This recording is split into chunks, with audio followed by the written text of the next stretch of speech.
Hi guys. Um, Sorry it's been like 4 weeks, but let me start from the beginning. My mom came down, and my nana came down a week before um, Lily was here. I'll get to that later. And oh, I can't remember what day they came down, but they came down um, a week before she was born, and she was born October 29th at 1:25 in the afternoon. And she weighed 7 pounds 11 ounces, and she was 20 inches long. And I had to do a C-section um, because, for one, I only dilated to an 8, and I've been in labor. Like, I went to the hospital like 3 times during that 1 week because of false labor. And, and, oh, let me see. Still kind of blurry. But, anyways, I went to my doctor's appointment and he stripped my membranes, which it kind of hurt, but then again it kind of didn't. But and then it kind of, I think an hour after that, I started getting more and more contractions, and they were getting stronger and longer and a lot closer together. So I'm like, okay, well we need to go to the hospital. And so we went to the hospital, and they put me in this little tiny room, like a little tiny labor and delivery room, and uh, and they had me walking the halls, and then they decided to keep me because uh, I think it's because it's like, I was there for like 5 times that week. Yeah, so they're probably just getting sick of me, but that's okay. But, and then since they decided to keep me, they moved me to a bigger room, and, um, my mom and Anna were there, my husband, and then, my contractions were getting like a lot stronger, and lasting. It felt like forever. But they kept on checking me and checking me. Then I ended up getting pain medicine. I know I wanted to do this as natural as I could, but yeah, no, it wasn't for me. But they gave me fentanyl because I've only had a 3 then, and 3 centimeters. And they gave me fentanyl, and that sort of kind of helped. It just kind of took the edge off of it, and I think I fell asleep in between a couple contractions, but that was it. I didn't get much sleep at all. But like around 11, I think it's 11:30 or 12:30, one of the two.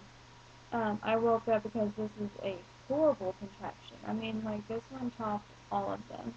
And then I felt like two little water balloons being popped, and I'm like, I sat there during the contraction, and seriously, if you think about something totally different and you take your mind off the pain, you can do it. Because I was wondering what those two popping sensations were, and I forgot all about the pain. And then I felt a gush of water. I'm like, oh shit. And I started freaking out because I heard that once your water breaks, your contractions get even more intense. And I'm like, and I can barely handle this with the fentanyl.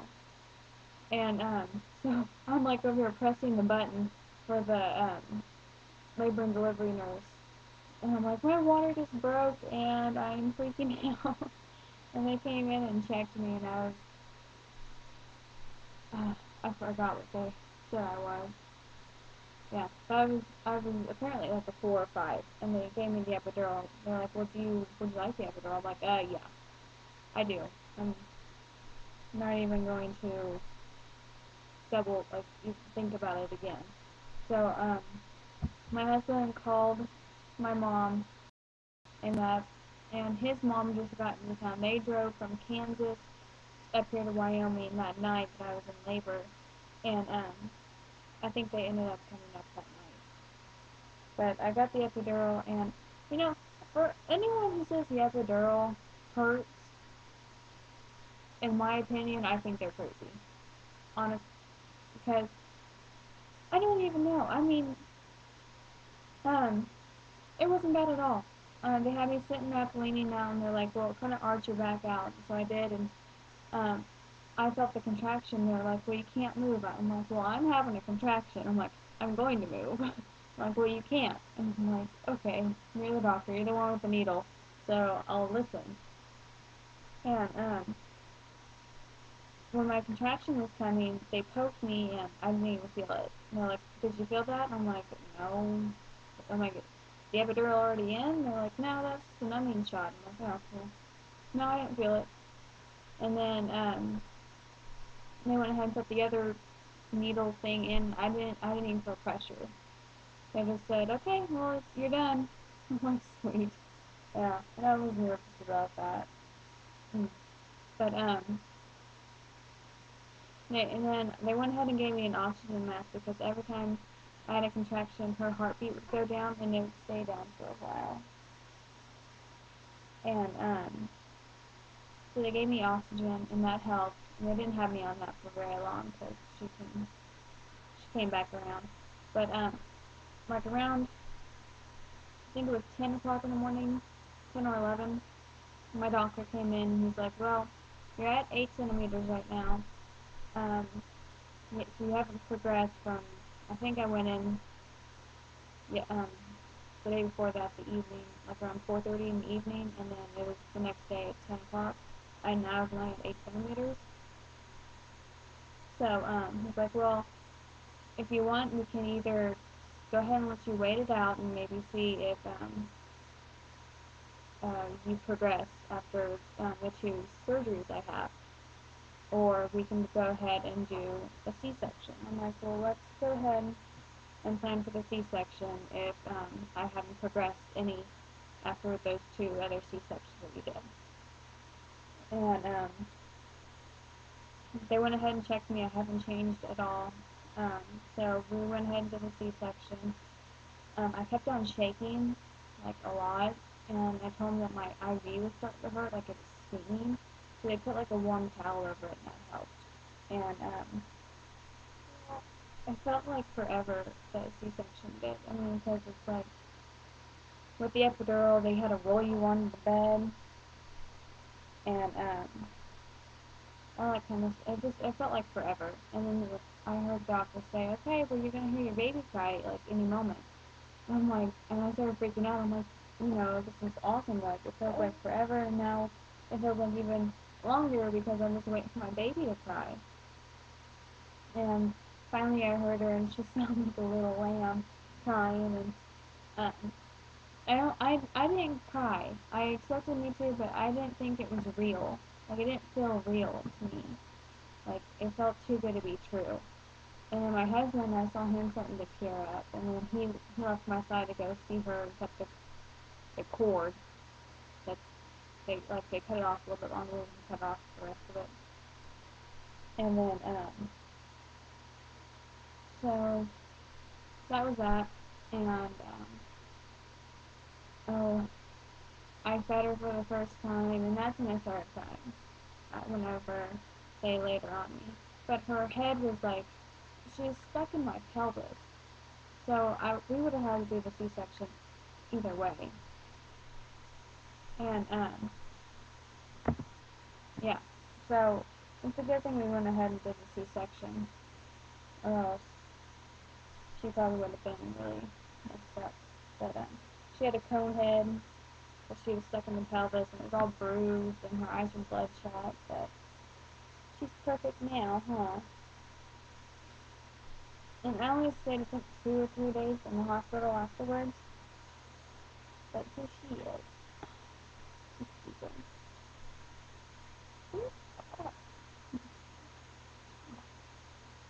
Say hi.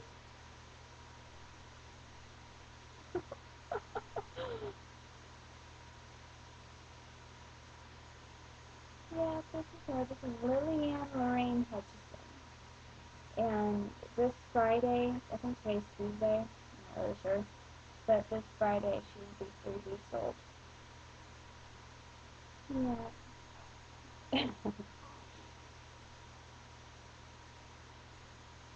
No, breastfeeding is going great. The first week was a little hard, but we're getting the hang of it, and it's really, really easy afterwards. And she's doing great. We're all doing great. We're moving. We can yeah. Um, my knife thing. How do I do this? Okay, my knife set right there. I can figure out right here. um, that's like duct tape and saran wrap. My dishes are all out, and then we're packing everything up already. So I'm ready to get out of Wyoming and go back home, even if it's just for Christmas. So that's okay. But I guess I'll. Oh, I keep last time during my pregnancy videos I kept on forgetting to show you guys my belly. So I guess I might as well just show you at least almost 3 weeks after having her, my belly. Oh, no.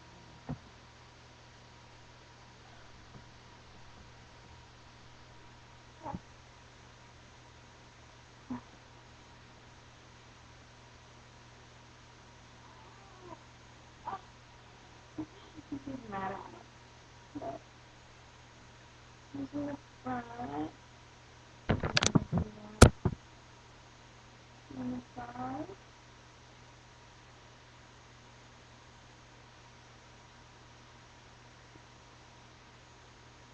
Yeah. Time for that all to go away.